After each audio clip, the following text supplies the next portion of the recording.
샬롬. 오늘은 그리스도인이 취해야 하는 성경적인 삶의 방식인 믿음으로 행하는 삶에 대해서 나누려고 합니다.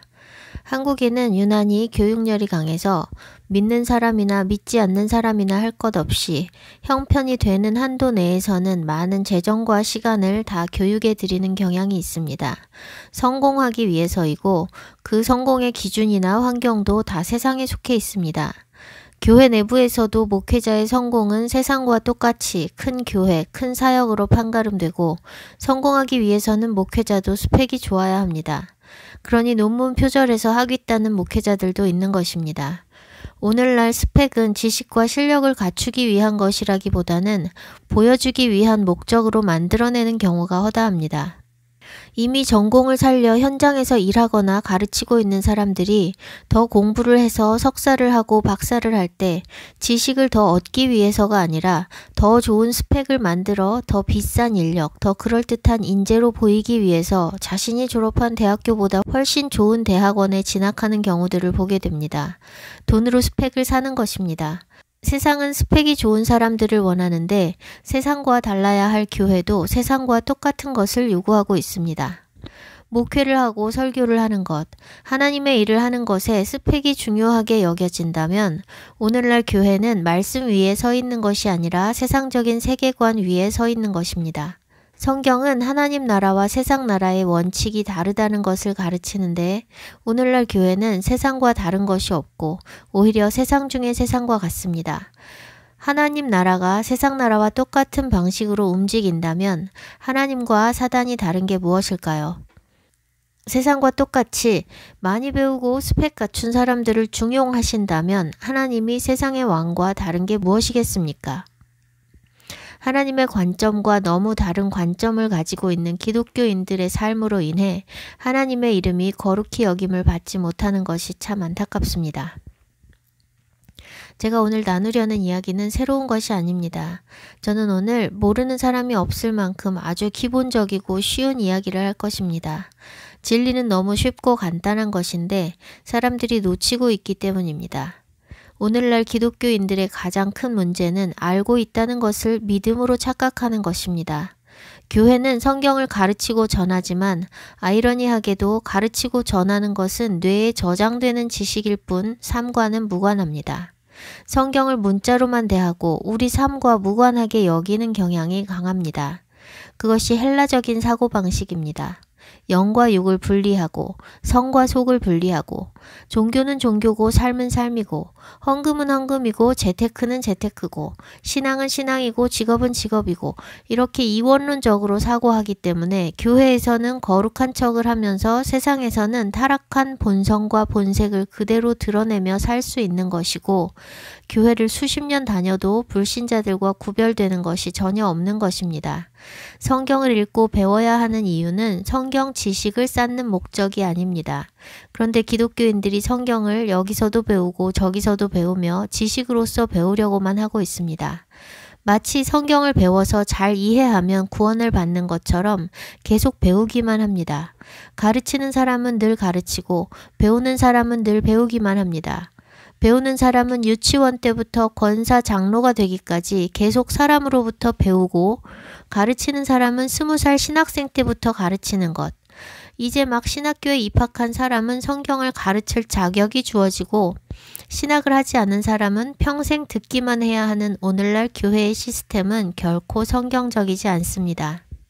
하나님의 말씀은 영인데 영의 인도하심으로 깨닫고 그대로 사는 사람이 아니라 신학이라는 학문을 배우는 사람이 말씀을 가르치고 목회자의 자격을 얻는 것은 지극히 세상적인 시스템으로 교회가 돌아가고 있는 것입니다. 영의 일을 육으로 하는 것입니다. 사사기 17장 18장에 미가의 집에서 레위인 청년을 고용하여 가정의 제사장으로 삼습니다. 레위인이라는 이유로 지나가는 청년을 데려다가 제사장으로 고용하고 단 자손들은 그를 빼앗아서 그들의 제사장으로 삼는 코미디 같은 이야기를 보면 사사시대에 사람마다 자기 소견에 옳은 대로 행했다는 그 기록이 매우 실감이 됩니다. 그런데 오늘날 교회도 그 코미디와 다르지 않습니다. 어디서 뭘 하던 사람인지 알지 못하는데 신학만 공부했으면 그 제회의 제사장으로 고용하는 것입니다. 유명한 학교에서 공부했으면 검증된 것으로 여깁니다. 사사기의 상황과 다르지 않습니다. 성경을 사람으로부터 지식으로 배워서 구원을 받을 수 있다면 구원은 정말 간단한 일일 것입니다. 앉아서 배우기만 하면 되니 공부하기 좋아하는 사람들에게 구원은 식은 죽 먹기일 것입니다. 그런데 안타깝게도 성경은 배워서 지식을 쌓기 위한 암기용 교과서가 아니라 실천을 위한 삶의 매뉴얼입니다. 성경은 시험과 성적을 위한 책이 아니며 우리는 심판대 앞에서 성경 지식을 테스트받아 구원이 결정되는 것이 아닙니다. 갈라디아서 2장 20절이 무슨 말씀이고 호세아 6장 1절이 무슨 말씀인지 시험 보지 않습니다. 성령의 9가지 열매가 무엇인지 시험 보지 않습니다. 하나님께서 우리에게 요구하시는 것은 성령의 열매를 맺으라는 것인지 그게 뭔지 알고 있으라는 것이 아닙니다. 내가 그리스도와 함께 십자가에 못 박혔나니 그런즉 이제는 내가 사는 것이 아니요 오직 내 안에 그리스도께서 사시는 것이라 라는 말씀을 암송하라고 하시는 것이 아니라 실제로 나는 죽고 예수 그리스도께서 내 안에서 사시는 산 제물로서 살도록 요구하시는 것입니다. 오라 우리가 여호와께로 돌아가자. 여호와께서 우리를 찢으셨으나 도로 낫게 하실 것이요 우리를 치셨으나 싸매어 주실 것임이라 라는 말씀을 암송만 하고 있는 것이 아니라 여호와께로 돌이키도록 요구하시는 것입니다. 말씀을 얼마나 듣고 얼마나 알고 있느냐가 중요한 것이 아니라 얼마나 그 말씀대로 믿고 살아냈느냐가 중요합니다. 아는 것과 믿는 것은 완전히 다른 영역의 것입니다. 아는 것은 지적인 영역, 혼과 육의 영역이고 믿는 것은 영의 영역, 영적인 영역입니다. 말씀을 공부해서 많이 알게 되면 믿음이 자란다고 착각하고 열심히 배우려는 사람들이 많이 있는데 말씀의 지식은 지식일 뿐이고 믿음은 완전히 다른 영역에 있는 것입니다. 지식은 이론이고 믿음은 삶으로 살아내는 실전입니다. 말씀을 살아내기 위해서는 먼저 말씀을 알아야 합니다. 말씀을 알지 못하면 살아낼 수 없으니 아는 것이 선행되어야 하는 것은 맞으나 아는 것 자체가 목적이 아니고 살아내기 위해 알아야 하는 것입니다. 자동차를 운전하려면 먼저 이론 공부를 해서 필기시험을 봅니다. 어떻게 운전하는지 이론적으로 다 배우고 숙지하고 있다고 해도 자동차를 실제로 운전하는 것은 완전히 다른 차원의 일입니다. 운전에 필요한 이론이 머릿속에 잘 저장되어 있어도 실제로 운전대를 잡고 운전해보기 전에는 결코 운전할 수 있다 말할 수 없습니다. 실제로 운전하는데 이론만 가지고 될까요? 이론은 운전의 기초가 되지만 이론은 이론일 뿐입니다. 이론 지식으로 운전할 수는 없습니다. 그러니 이론만으로 면허를 주지는 않습니다. 그리스도인으로서 삶을 운전하는 것도 마찬가지입니다. 말씀을 이론으로 아는 것으로 되는 게 아니고 말씀을 실전으로 살아내는 것이 참된 그리스도인들의 삶입니다. 실제로 자동차를 운전하는 데 필요한 것은 도전할 용기와 배운 것을 그대로 적용할 수 있는 능력입니다. 도전해보지 않고는 배운 것을 그대로 할 수 있는 능력이 있는지 없는지조차 가늠할 방법이 없습니다. 용기 내어 도전하지 않으면 결코 차는 굴러가지 않을 것이며 면허증도 딸 수 없습니다. 도전해서 운전을 해본 사람은 안 해보고 이론만 빠삭한 사람과는 다릅니다. 우리의 신앙도 비슷합니다. 말씀을 많이 알고 있어도 그대로 살아보지 않은 사람에게 그것은 아무 능력 없는 이론에 불과합니다. 이론만으로 운전할 수 없듯이 말씀대로 살아보는 시도를 해보지 않은 사람에게 있어 하나님의 말씀은 머릿속의 이론일 뿐이고 자신의 삶에 전혀 도움이 안 되며 아는 척하고 입으로 남에게 훈수 두는 것으로만 사용할 수 있을 뿐입니다. 반면에 말씀을 믿음으로써 그대로 살아본 사람에게 있어서 하나님의 말씀은 결코 죽은 문자가 아니라 살아 역사하시는 하나님의 능력이며 하나님 자신입니다. 하나님의 일을 하려는 사람들이 많습니다. 사람들이 신학을 하고 사역자가 되려는 이유도 하나님의 일을 하기 위해서입니다. 그런데 신학을 해야만 하나님의 일을 할 수 있고 사역자가 되어야만 하나님의 일을 할 수 있는 것일까요? 레위인이면 제사장이 될 수 있다 생각하는 것과 신학을 공부하면 사역자가 될 수 있다고 생각하는 것은 똑같은 논리라고 앞서 언급했습니다. 우리가 어떻게 하여야 하나님의 일을 하냐고 묻는 사람들에게 하나님의 일이 무엇인지 예수와께서 말씀하셨습니다. 요한복음 6장 29절. 하나님의 보내신 자를 믿는 것이 하나님의 일이니라. 하나님의 일을 하기 위해서는 신학을 하고 특정 훈련을 받고 자격이 주어져야만 할 수 있다고 생각하는 것은 헬라적이고 이원론적인 사고방식에서 나온 것입니다. 하나님께서 보내신 자 예수 그리스도를 믿는 것이 하나님의 일입니다. 믿는 자의 일은 믿는 것이고 그리스도인의 정체성은 그리스도를 따르는 것에 있습니다.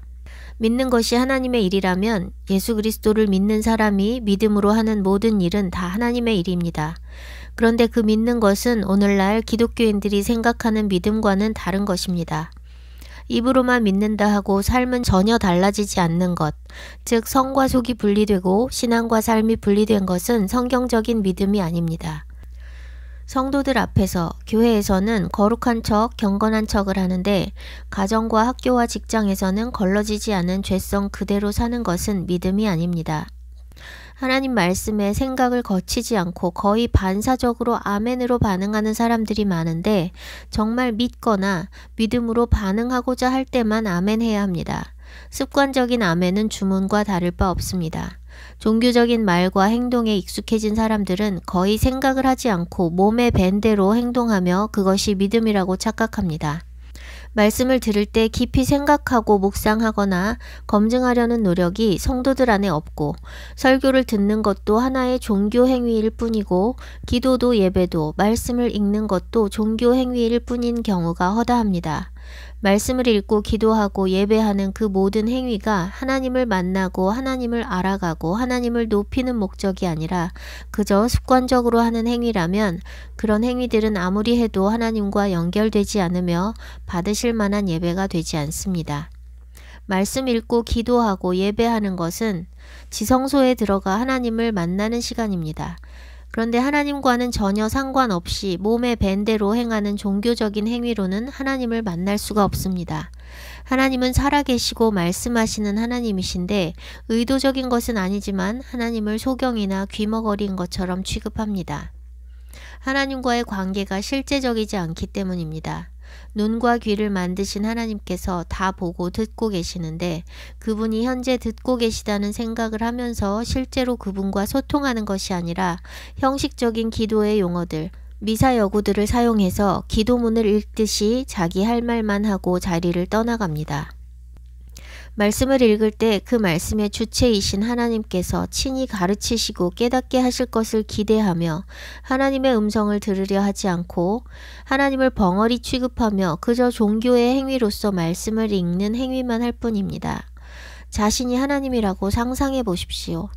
누가 하나님의 말씀을 읽고 있으면 내 딸이, 내 아들이 내 말씀을 읽고 있네 하며 그 말씀을 직접 말씀하신 하나님으로서 친히 가르쳐 주시고 음성을 들려주고 싶어 하지 않겠습니까? 그런데 읽는 자녀들이 정작 말씀하시는 하나님 아버지께는 관심도 없고 영혼 없이 독서를 하고 있는 것입니다. 하나님과의 관계가 실제적이지 않으니 말씀을 읽을 때도 종교적인 행위가 될 뿐이고 하나님의 음성을 듣고자 하는 갈망도 없이 잠시 앉아 눈만 굴리다가 자리를 떠나가게 되는 것입니다. 말씀을 읽을 때 궁금하면 하나님께 질문하고 하나님께서 대답해 주시고 깨우쳐 주시고 음성 들려주시는 쌍방향적인 소통이 이루어지지 않으면 말씀을 읽는 시간은 지루하고 졸릴 수밖에 없습니다.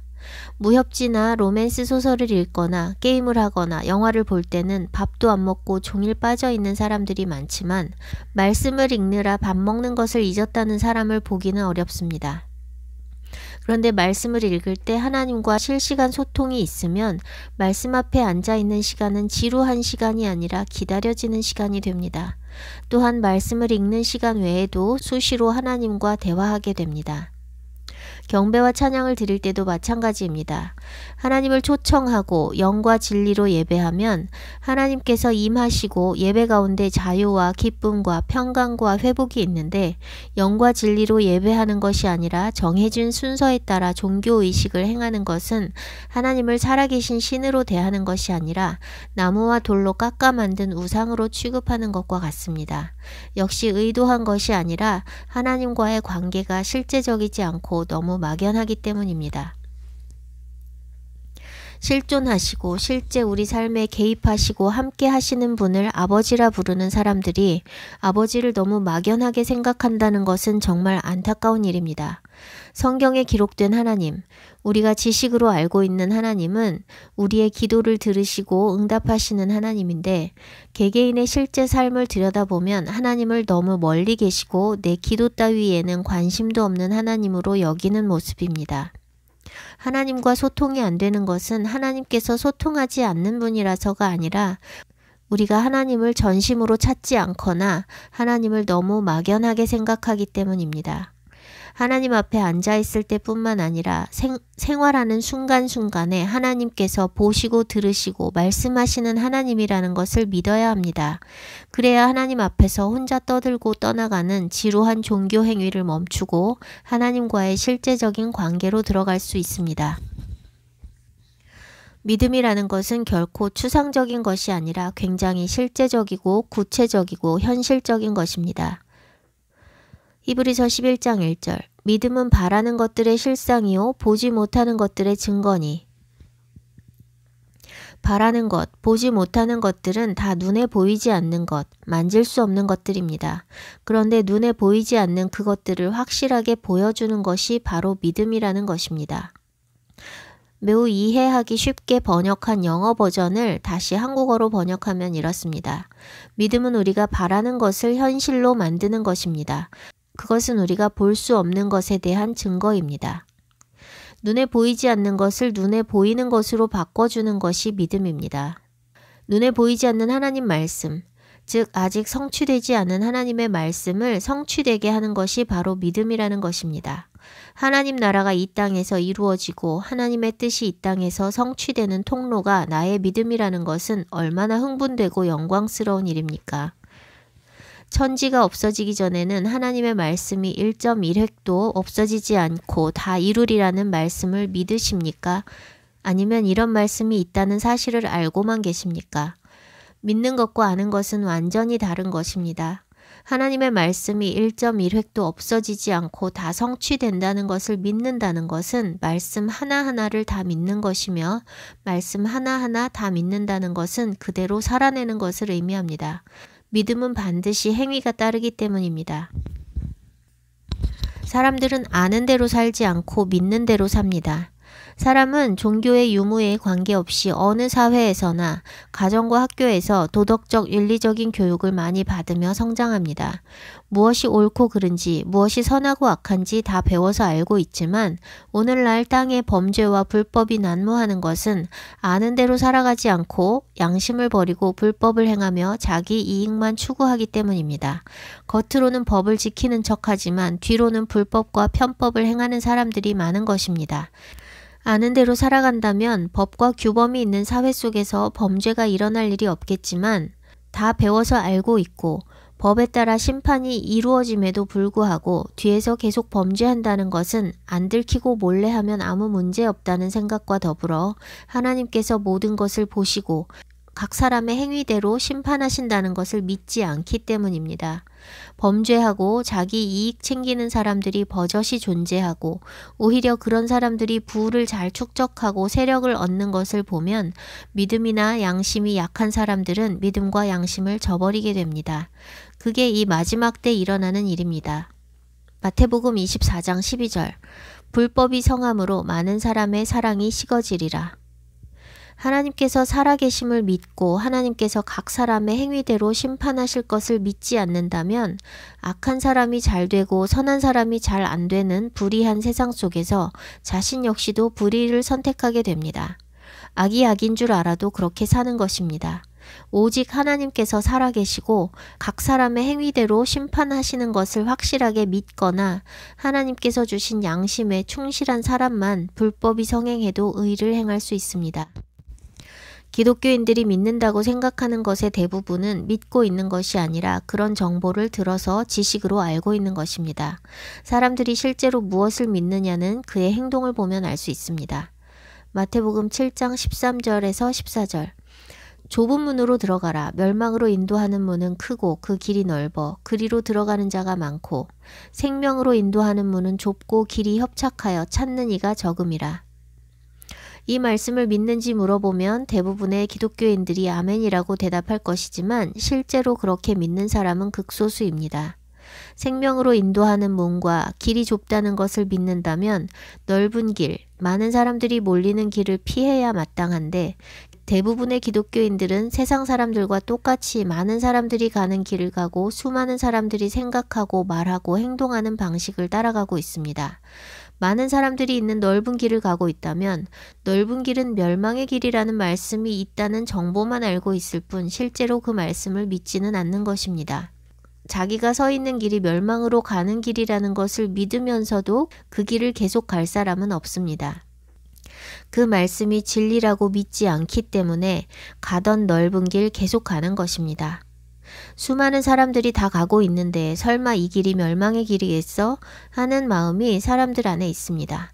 목사님들도 다 이 길 가고 목사님들도 이렇게 말하고 목사님들도 백신 맞았는데 대한민국의 90%가 다 백신 맞았는데 설마 90%가 다 틀렸겠어?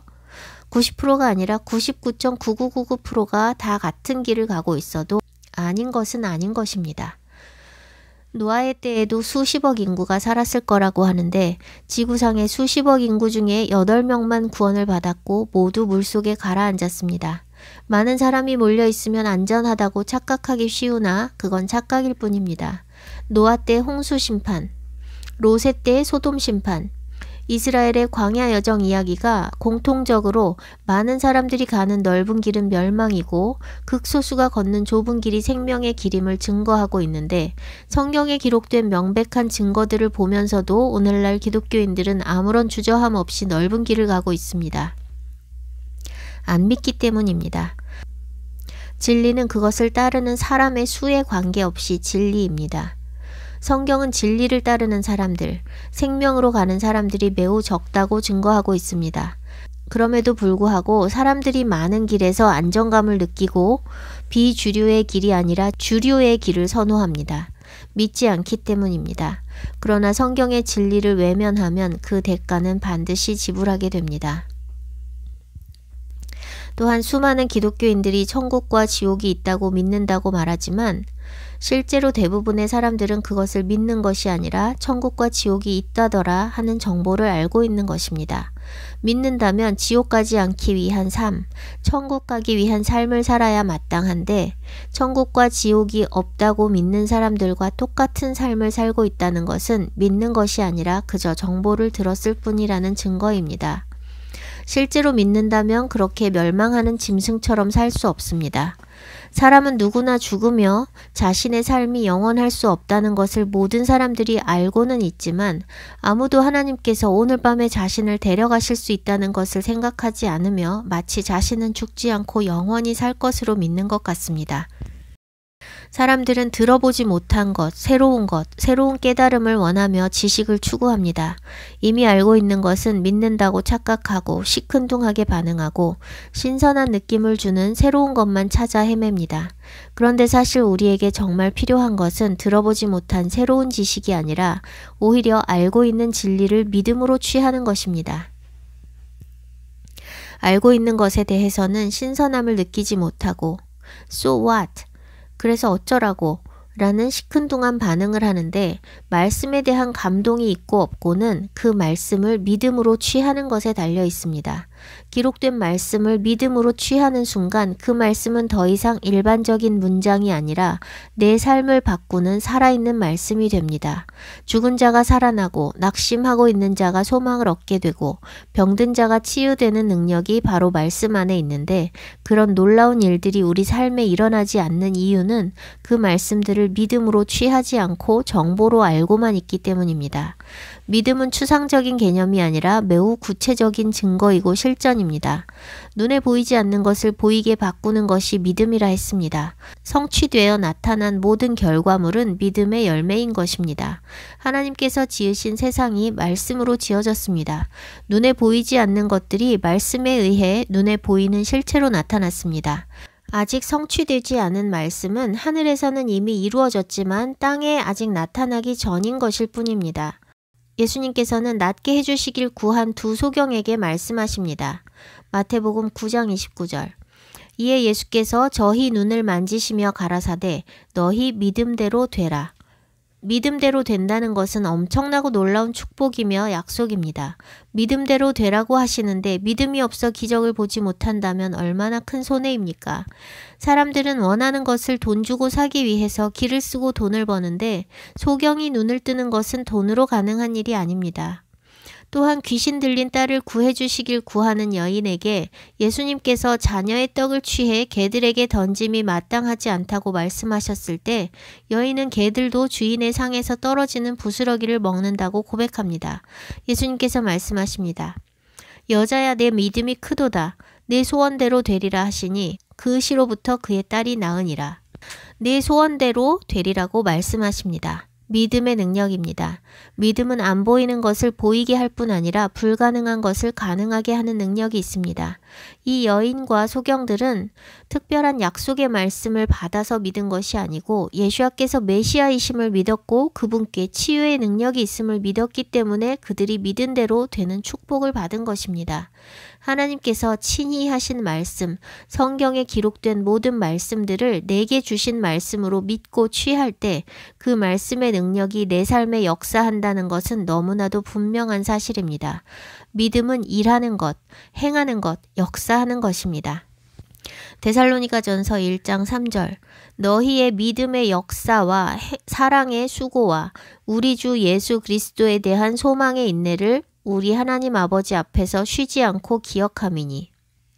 바울은 믿음과 사랑과 소망을 언급하고 있는데 믿음과 사랑과 소망에 각각 연결되는 단어가 있습니다. 믿음은 역사, 행위와 함께 언급되고 있습니다.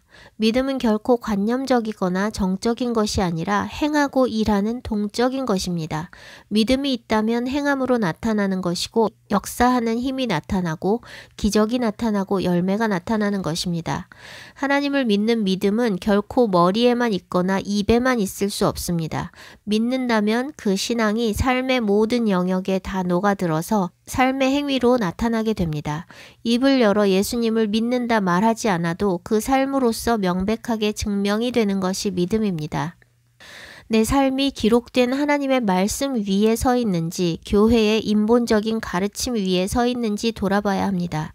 교회의 가르침과 성도들의 삶은 성경과는 너무 다른 길에 서 있습니다. 메시아께서는 당시에 누구나 우러러볼 만한 스펙을 가졌거나 세력 있는 가문에서 나오지 않으셨습니다. 다윗 왕의 계보에서 나오셨지만 이스라엘은 이미 주권을 잃은 지 수백 년이 지난 뒤였으니 왕족에게 특별한 세력이 있지 않았고 당시 실세는 서기관 바리새인들이나 제사장 계파인 사두개인들이었습니다. 예수님은 외관상 일개 목수의 아들일 뿐이었습니다. 성경을 읽어보면 당시 아무도 예수님의 출신에 대해 특별하게 주목하지 않는 것을 알 수 있습니다. 일개 목수의 아들로 오신 메시아께서 제자들을 세우셨는데 세우신 제자들 역시 말씀을 연구하고 가르치던 바리새인 서기관들이 아니었고 무식한 어부들, 죄인의 대표격인 세리 등 사람들이 존경할 만한 사람들이 아니었음을 알 수 있습니다. 바울이 전하듯 하나님께서는 외모로 사람을 취하지 않으십니다. 예수님 자신이 평범한 목수의 아들로 오셨고 외모로 사람을 취하지 않으셨습니다. 그런데 제자로 세워진 사람들의 공통점이 있습니다. 그들은 주님께서 부르시자 즉시 모든 것을 다 버려두고 주님의 부르심에 따라 나섰다는 것입니다. 베드로와 안드레를 부르실 때입니다. 마태복음 4장 19절 나를 따라오라 내가 너희를 사람을 낚는 어부가 되게 하리라. 20절 그들이 곧 그물을 버려두고 예수를 따르니라. 또 야고보와 요한을 부르시니 그들이 곧 배와 아버지를 버려두고 예수를 따랐다고 기록하고 있습니다. 예수님께서 나를 따르라고 말씀하실 때 사람들의 출신과 스펙을 보시지 않았고 주님을 따르기 위한 조건을 제시하시지 않았고 그저 따르라는 말씀만 하셨습니다. 그런데 부르심 받은 사람들은 놀랍게도 그들이 무엇을 하며 살고 있었든 주님께서 부르신 즉시 모든 것을 버리고 예수님을 따라 나섰습니다. 그들이 제자가 된 것은 주님께서 그들에게만 나를 따르라 하시며 제자로 부르셨기 때문이 아닙니다. 주님은 모두 부르시는데 사람들이 거절하고 있다는 사실을 보여주는 이야기가 있습니다. 주님이 나를 따르라 하시자 한 사람은 먼저 가서 아버지를 장사하게 허락해달라고 말합니다. 아버지를 장사하는 일이 몇 달 걸릴 일은 아닙니다. 그런데 주님은 말씀하십니다. 누가복음 9장 60절 죽은 자들로 자기의 죽은 자들을 장사하게 하고 너는 가서 하나님의 나라를 전파하라. 또 한 사람은 말합니다. 내가 주를 쫓겠나이다마는 나로 먼저 가족에게 작별하게 허락하소서. 가족에게 작별하는 것 역시 오랜 기간이 필요한 일이 아닙니다. 그런데 주님께서 말씀하십니다. 손에 쟁기를 잡고 뒤를 돌아보는 자는 하나님의 나라에 합당치 아니하니라. 단 며칠도 기다려주지 않으시니 주님이 야박하신 걸까요? 이 말씀은 사람들이 거절할 때 주님을 안 따르겠습니다 라고 거절하는 것이 아니라 주님 잠깐만요 이것만 먼저 하고 따르겠습니다 라는 방식으로 거절한다는 것을 보여주고 계시는 것입니다. 주님께서 말씀하실 때 잠깐만요 하며 구실을 찾는 사람은 주님보다 다른 것이 더 중요한 것입니다. 주님께서 말씀하실 때 즉시 순종하지 않는 것은 순종하지 않는 것입니다. 나를 따르라고 하셨는데 잠시만요 라고 했다가 방주문이 닫힐 수 있습니다. 뒤돌아보고 소금기둥이 된 사람도 있습니다. 주님을 따르고 안 따르는 선택은 전적으로 개인의 자유의지에 달려있고 그렇기 때문에 안 따랐을 때의 결과도 개인이 책임지는 것입니다. 오늘날 주님을 믿는다고 하는 기독교인들은 주님을 믿기 시작할 때 제자들이 했던 것처럼 모든 것을 버려두고 주님을 따르는 삶의 대전환이 일어나지 않습니다. 믿는다고 말하지만 주님을 따르는데 전혀 중요하거나 필요하지 않은 스펙 쌓는 일에 세상과 똑같이 열심을 내고 있습니다. 성경적인 교육은 아버지가 집에서 말씀을 가르치는 것입니다. 오늘날 공교육 제도는 성경적인 것이 아닙니다. 자녀들을 부모에게서 분리해서 모든 아이들에게 세상적인 교육을 획일적으로 주입하는 것이 공교육입니다. 대학도 마찬가지입니다. 성경은 부모가 자녀를 가르치라고 말씀하고 있는데 오늘날 교육은 학교와 학원과 교회에 다 맡겨놓고 부모들은 돈 벌어서 먹여 살리고 학교와 학원에서 지식을 주입하기 위한 비용을 마련하는 역할에 집중하고 있습니다. 부모들이 그렇게 자녀들을 밖에 맡겨놓는 것에 익숙해졌기 때문에 코로나로 아이들이 비대면 수업을 하면서 집에 머물게 됐을 때 부모들이 너무나도 힘들어한 것입니다. 백신 회사가 백신을 개발하지 않으면 부모가 백신을 개발할 거라는 웃픈 농담이 나올 만큼 애들이 집에 있는 것을 부모가 힘들어하는 것이 오늘날의 현실입니다. 자녀를 양육하는 것은 정말 힘들고 고된 일인데 내 자녀를 내가 돌보는 것도 힘들어서 피하고 싶은 것이 현실이라면 세상의 어느 누가 내 자식을 나보다 더 사랑과 관심으로 양육할 거라는 기대를 할 수 있을까요? 그런데도 자식을 학교와 학원과 교회에 맡겨놓고 교육시키고 있다고 착각하고 있는 것은 안타까운 일이 아닐 수 없습니다. 교육은 지식을 주입하는 것이 아닙니다. 지식이 사람을 바르게 살게 할 수 없고 구원으로 이끌 수도 없습니다. 그런데 오늘날 기독교인들은 자녀들을 공교육에 맡기고 그것도 모자라 사교육에 돈과 시간을 쏟고 남들이 다 가니까 대학에도 보냅니다. 아이들은 공부하는데 십수년 고생하고 취업 전쟁을 치르며 취업을 합니다. 평생 쫓기며 노예처럼 살아갑니다. 그 모든 과정 속에 예수 그리스도를 믿는 믿음은 어느 영역에서 어떻게 나타날까요? 일요일에 교회 가서 예배 한번 참석하는 것 외에는 안 믿는 사람과 다를 것이 없고 세상 사람들이 다 가는 길이니 별 생각 없이 똑같이 가는 것이 그리스도인의 삶이라고 할 수 있을까요? 팬데믹을 지나면서 우리는 다 마지막 때의 삶을 생생하게 경험했습니다. 짐승의 표를 받지 않으면 매매도 할 수 없다는 계시록의 말씀을 실제로 경험했습니다. 백신을 접종해도 마스크는 여전히 써야 했고 1차 접종했어도 2차 안 하면 1차는 무효가 되고 2차 접종했어도 3차 안 하면 무효가 되고 접종해도 코로나 걸리는 사람이 훨씬 더 많았는데 무조건 맞아야 했고 맞아도 마스크 끼고 거리 두기를 해야 했고 PCR 검사까지 해야 했고 지역별로 차이는 있었지만 비접종자는 식당도 못 가고 마트도 못 가는 제한을 받아야 했습니다. 백신을 안 맞으면 직장도 그만둬야 했고 대학교는 수업도 받을 수 없는 상황까지 가게 됐습니다. 그런 상황까지 가게 되자 마지막 때를 매우 실감하면서 대학이나 직장을 포기하게 돼도 주님을 붙잡아야겠다는 생각을 하게 된 사람들이 적지 않습니다. 대입 준비하는 청년들 중에 대학을 가는 게 무슨 의미가 있는지 진지하게 고민하는 청년들이 있었고 직장 생활을 접고 자급자족하는 삶으로 전환하려던 사람들이 있었습니다. 그러나 통제가 완화되고 마스크 착용 외에는 삶이 거의 정상화되자 사람들의 삶도 코로나 이전으로 돌아가게 된 것을 봅니다. 누리던 모든 것을 당장 포기해야 하는 현실이면 주님 만나는 것이 우선순위가 되고 일상생활을 누릴 수 있는 상황에서는 주님이 다시 뒤로 밀려나고 살던 방식대로 살아가는 것이 그리스도인에게 합당한 삶일까요? 짐승의 표로 통제받기 전까지는 똑같이 살다가 통제가 시작되면 다 내려놓고 골방의 삶으로 돌아가고 통제가 풀리면 다시 예전의 삶으로 돌아가고 이렇게 눈 가리고 아웅하는 것이 그리스도인의 삶일까요? 주어진 생명의 시간이 한 달뿐이라면 지금 살고 있는 모습 그대로 살아갈 사람은 거의 없을 것입니다. 그것은 지금 삶의 양식이 제자리에 있지 못하다는 것을 의미합니다. 많은 사람들이 쫓아가고 있는 것은 돈을 더 벌고 스펙을 더 쌓는 등 세상 것을 얻는 것인데 한 달밖에 못 산다면 그런 것들이 아무 의미가 없습니다. 한 달 남았을 때 의미가 없는 것이 1년 남으면 10년 남으면 의미가 있을까요? 한 달이 남았든 10년이 남았든 의미 있는 것이 정말 의미 있는 일입니다. 썩을 것을 쌓기 위해 애쓰지 않고 썩지 않을 것, 영원하고 참된 것을 쫓아가는 삶을 살고 있다면 한 달이 남았든 10년이 남았든 삶의 양식이 달라지지 않을 것입니다. 오늘 주님께 삶을 드리지 못하는 사람은 내일도 1년 후에도 10년 후에도 드리지 못합니다. 오늘 주님보다 내 공부가 더 중요하고 내 스펙, 내 돈, 내 건강, 내 가족이 더 중요한 사람은 10년 후에도 마찬가지입니다. 그리스도인은 믿는다고 말하는 사람이 아니라 주님 가신 길을 따라가는 제자입니다.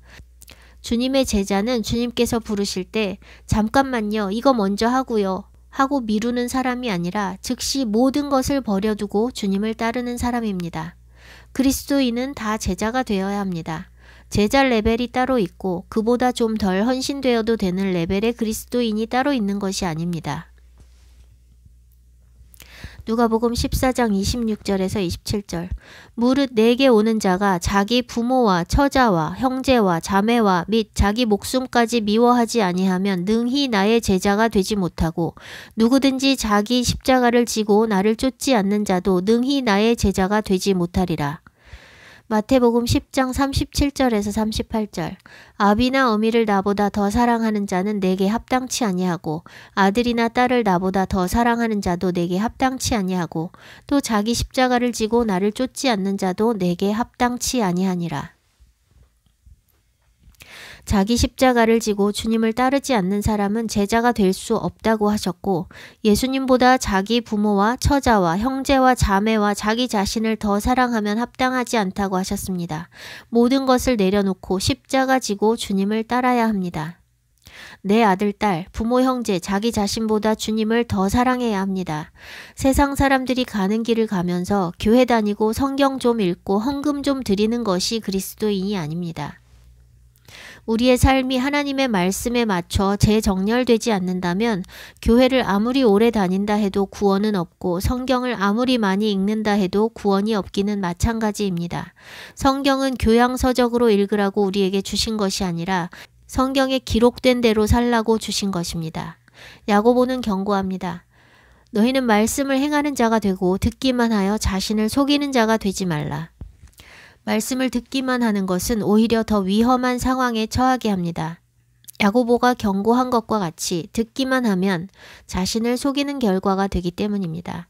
말씀을 아예 모르면 안다고 착각할 일도 없는데 말씀을 듣거나 읽음으로써 말씀에 대한 지식이 들어오고 나면 마치 자신이 그 말씀대로 사는 것처럼 착각하고 속게 되는 것입니다. 말씀은 우리의 삶의 매뉴얼, 설명서입니다. 따라서 그리스도인이라면 자신이 그리스도인이라고 말하지 않아도 그 삶의 양식과 열매로서 그리스도의 제자라는 것이 드러나야 합니다. 주님의 부르심에 모든 것을 버려두고 따르는 삶의 대전환, 하나님의 말씀에 따라 삶이 재정렬되는 대전환이 이루어지지 않았다면 그리스도인이 된 적이 없는 것입니다. 세례를 받고 그리스도인이 된다는 것은 나 자신에 대해 죽음을 선포하고 그리스도가 내 안에서 사시는 삶으로 새롭게 출발하는 것을 의미합니다. 이전에 살던 방식은 다 배설물처럼 버리고 주님께서 말씀하신 삶의 방식으로 살아가는 것을 의미합니다. 내가 살던 방식 그대로 살면서 입으로 주님 믿는다고 고백하는 것으로 그리스도인이 될 만큼 그리스도인이 되는 것이 간단한 일이 아닙니다. 구원은 그리 쉽지 않습니다. 바울은 고린도 후서 5장 7절에서 우리가 믿음으로 행하고 보는 것으로 행하지 않는다고 말씀합니다. 이 말씀에서 믿음으로 행하는 것과 보는 것으로 행하는 것은 대조되는 것으로서 두 가지를 동시에 충족시킬 수 없습니다. 보는 것으로 행하면 믿음으로 행할 수 없는 것이고 믿음으로 행하면 보는 것으로 행하지 않는 것입니다. 보는 것으로 행하는 것은 노력이 필요 없습니다. 주님께 삶을 드리지 않은 사람, 거듭나지 못한 모든 사람들이 사는 방식이 보는 것으로 행하는 것입니다. 거듭나지 않은 사람들은 보이는 것이 전부이기 때문에 보이는 대로 행할 수밖에 없습니다. 보이는 것은 다 세상에 속해 있습니다. 세상의 주류, 넓은 길에 속한 가치관, 지식, 문화 등이 교육과 광고, 미디어, 언론을 통해서 화려하고 탐스럽게 미화되고 조장되어 사람들로 하여금 쫓아가게 만들고 있습니다. 요한 1서 2장 16절 이는 세상에 있는 모든 것이 육신의 정욕과 안목의 정욕과 이생의 자랑이니 다 아버지께로 쫓아온 것이 아니요 세상으로 쫓아온 것이라. 이 세상에 있는 모든 것이라고 말하고 있습니다. 불신자들 뿐 아니라 대부분의 기독교인들이 살아온 방식, 지금 살아가고 있는 방식이 바로 세상에 속한 것들을 따라가고 보는 것으로 행하는 것입니다. 반면에 거듭나서 육신에 속한 생각들과 육신의 방법들을 내려놓고 영의 말씀을 따르는 것은 믿음으로 행하는 것입니다. 믿음으로 행하는 삶의 방식은 성경에 기록된 의인들을 통해 볼 수 있습니다. 성경 속의 의인들의 이야기를 그저 성경 속의 이야기로만 여기는 것이 아니라 내가 따라가야 할 길이라고 여기고 그들의 반응, 그들의 결단, 그들의 삶을 믿음으로 취해야 합니다. 그들이 의인으로 생명책에 기록된 영광, 부활 후 얻을 영광은 그들이 살면서 받은 고난의 열매입니다. 그들이 하나님 앞에서 의롭다 하심을 얻게 된 것은 보는 대로 행하지 않고 믿음으로 행한 결단과 순종의 순간들이 벽돌처럼 쌓여 반석 위에 견고한 집을 세운 것과 같습니다. 하나님께서 야곱의 자손 이스라엘 백성들을 애굽에서 구원해내실 때 수많은 애굽 백성들과 수백만의 이스라엘 백성, 잡족들이 모두 하나님의 초자연적인 일하심을 목격했습니다. 애굽에 재앙과 환란을 내리신 하나님께서 이스라엘 백성을 구별하여 구원해내신 기적들을 모두가 동일하게 목격했고 이스라엘과 잡족이 애굽 땅을 탈출했지만 그 이후의 여정 가운데 반응은 두 가지 대조적인 양상으로 나뉩니다. 대다수의 사람들은 불평하고 원망하며 애굽으로 돌아가자 했는데 그것이 바로 거듭나지 못한 육에 속한 자들이 보는 대로 행하는 방식입니다.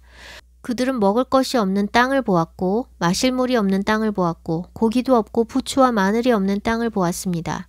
보이는 것이 없는 그 현실을 보니 불평과 원망이 나올 뿐이었고 고생스러웠어도 먹을 것 마실 것이라도 눈에 보이던 애굽 땅이 훨씬 나아 보였습니다. 그들은 기적을 보지 못한 백성이 아니었고 10가지 재앙 속에서 놀라운 구원을 받고 자기들을 위해 홍해가 갈라지는 기적을 경험했던 자들입니다. 하나님의 초자연적인 구원의 역사를 통해 애굽에서 구원받은 백성들인 것입니다. 그런 기적을 경험하며 애굽에서 탈출한 백성들도 거듭나지 못하고 보는 것으로 행하다가 광야에서 멸망당했습니다. 기적을 본다고 믿음이 생기는 것이 아닌 것입니다. 기적을 봐도 안 믿을 사람은 안 믿고 기적을 안 봐도 믿을 사람은 믿습니다. 주 예수를 믿으라. 그리하면 너와 내 집이 구원을 얻으리라. 야곱의 자손이라는 찬스로 이스라엘 모든 백성이 애굽에서 구원받았지만 시작된 구원을 이루어내느냐 이루지 못하고 멸망당하느냐는 개개인의 믿음과 순종에 달려 있었습니다. 멸망당할 소돔성에 거하던 롯을 구원하실 때도 롯의 믿음으로 인해 롯의 가정이 함께 구원을 받았지만 안타깝게도 그의 아내는 멸망당하는 땅에 미련을 두고 뒤돌아보다가 소금 기둥이 되어 구원을 이루어내지 못했습니다. 노아의 믿음으로 노아의 가족 8명이 함께 구원을 받았지만 함은 의롭지 않았고 그 아들들은 악한 나라들의 조상이 됩니다. 함은 애굽이 된 미스라임을 낳았고 붓과 가나안을 낳았고 구스를 낳았는데 구스는 세상을 통치하던 악한 왕 니므롯의 아버지입니다. 부인할 수 없는 하나님의 구원의 역사를 경험하고 주님을 따라 나섰다 해도 그것은 주님의 은혜로 애굽에서 구원받아 광야에 들어선 출발점에 불과하며 개개인의 믿음의 여정은 그때부터 시작되는 것입니다. 광야길로 들어선 백성들이 보는 것으로 행하느냐 믿음으로 행하느냐에 따라 그들의 결말은 달라졌습니다. 보는 것으로 행하던 대부분의 사람들은 믿음이 없어 불평과 원망만 일삼다가 결국 광야에서 다 죽고 말았습니다. 그들은 애굽에서 나와 구원이 시작되었지만 믿음으로 행하지 않아 약속의 땅에 들어가지 못한 것입니다. 믿음으로 구원받은 여호수아와 갈렙은 모든 사람이 다 같은 목소리로 외칠 때 그들과 다른 목소리를 냈습니다. 그들만 다른 것을 본 것이 아니고 모든 사람이 보고 경험한 것은 동일합니다. 여호수아와 갈렙은 보는 것으로 행하지 않고 믿음으로 행한 것입니다. 보는 것으로 행한 10명의 정탐꾼이 본 가나안 땅과 믿음으로 행한 2 정탐꾼이 본 가나안 땅은 동일하게 젖과 꿀이 흐르는 땅이었습니다. 보는 것으로 행한 10명이 본 그 땅의 족속과 믿음으로 행한 2명이 본 그 땅의 족속은 동일하게 장대했습니다. 또한 그들 모두에게 주어진 하나님의 약속도 동일한 것이었습니다. 다른 것은 외부 조건이나 환경이 아니라 그들 안에 있었습니다. 믿음으로 하나님의 말씀을 붙잡느냐, 그들이 눈으로 본 것을 붙잡느냐는 그들 자신의 선택이었고 그 선택에 따라 그들의 운명이 달라졌습니다. 여리고성의 사람들은 이스라엘 백성들이 애굽에서 나올 때 여호와 하나님께서 그들을 위해 홍해물을 마르게 하신 것을 들었고 아모리 왕 시혼과 옥에게 행하신 일을 들었습니다. 그것이 그들에게 큰 두려움을 주어 마음을 높게 했습니다. 그 성에 살고 있던 기생 라합에게 이스라엘의 정탐꾼 2명이 찾아간 것은 우연이 아닙니다. 여리고성의 사람들과 똑같은 소식을 들었으나 구원받을 믿음이 그녀에게 있는 것을 보신 하나님께서 2 정탐꾼의 발걸음을 그녀의 집으로 인도하신 것입니다. 그 집에 정탐꾼이 들어갔다는 사실을 듣고 여리고 왕이 그녀에게 사람을 보냈는데 그녀는 마치 모든 것이 준비되어 있었던 것처럼 미리 2 사람을 지붕에 숨겼고 그들이 이미 떠났지만 빨리 가면 잡을 수 있을 거라고 말하며 지혜롭게 일을 처리합니다. 정탐꾼을 숨겨준 것이 발각될 경우 목숨을 잃을 것이 분명함에도 그녀는 여호와께 연합하기 위해 목숨을 담보로 모험을 감행했고 여리고 왕이 보낸 사람들에게 거짓말을 했습니다. 여호와께서 행하신 엄청난 일들을 들은 그녀는 여리고 성이 당할 일을 내다봤고 자기의 족속과 함께 멸망당하는 길을 버리고 온천하에 유일하신 참 하나님 여호와께 연합하기로 결단한 것입니다. 그녀는 놀라운 고백을 합니다. 너희의 하나님 여호와는 위로는 하늘에서도 아래로는 땅에서도 하나님이시니라. 그녀의 동족의 관점에서는 그녀가 몹쓸 매국노일 것이나 죄로 인해 멸망당할 족속에 대한 동족애와 미련을 가지는 것은 어리석은 것입니다. 하늘에서나 땅에서나 하나님이신 여호와께 연합하는 것은 무엇보다도 지혜롭고 현명한 선택이며 하나님께서 기뻐하시는 결단이었습니다. 여호와 하나님께서 행하신 놀라운 일들에 대한 소식을 모두가 똑같이 전해 듣고 마음이 녹았는데 누군가는 그 하나님께 연합하기 위해 목숨을 담보로 모험하는 믿음의 결단을 했고 그 외 모든 사람들은 두려워 떨면서도 투항하지 않아 멸망당하고 말았습니다. 믿음을 선택한 라합은 정탐꾼 살몬의 아내가 되어 믿음의 사람 보아스를 낳았고 다윗의 고조모가 되었으며 메시아의 계보에 당당히 이름을 올립니다. 본 자손 이스라엘 여인들도 메시아의 계보에 이름을 올리지 못했는데 믿음으로 여호와께 연합한 2 이방 여인의 이름이 메시아의 계보에 기록됩니다. 멸망당할 여리고성 거민이고 기생이었던 라합의 출신에 관계없이 하나님께서는 구원받을 믿음이 있는지를 보셨고 구원받을 만한 믿음이 있는 사람을 찾아내셔서 은혜를 베푸시고 구원으로 이끄신 것을 볼 수 있습니다. 누구든지 믿음만 있으면 하나님께서 그 믿음을 씨앗으로 사용하셔서 엄청난 일들을 행하십니다. 믿음으로 말씀을 취하면 삶은 100% 달라집니다. 누구는 되고 누구는 안 되는 경우가 없습니다. 사람의 능력은 개인차가 있어서 육으로 하는 모든 일들의 성과 역시도 개인차가 크게 나타납니다. 재능 없는 사람이 하루에 12시간씩 피아노를 친다고 해서 피아니스트가 될 수 있는 것이 아닙니다. 그런 재능은 타고나는 것으로 하나님께서 개개인에게 다른 것들로 허락하시는 것이니 안 되는 것을 되게 할 수는 없습니다. 그런데 구원은 다릅니다. 자신에게 달려있지 않은 출신과 지위와 능력에 따라 구원의 유불리가 결정된다면 그것은 매우 불공평한 일일 것인데 하나님께서 보시는 것은 외적인 조건이 아니라 각 사람 안에 있는 믿음입니다. 믿음은 하나님께서 특별히 누구에겐 주시고 누구에겐 안 주시는 것이 아니라 각 사람이 자신의 의지로 취하는 것입니다. 모든 사람의 출발점과 기회와 열매가 다 동일하고 공평한 것입니다. 부르심이 다르니 하는 일은 다르지만 무슨 일을 하느냐가 중요한 것이 아니라 믿음으로 하느냐가 중요한 것이며 믿음은 전적으로 개인에게 달려 있습니다.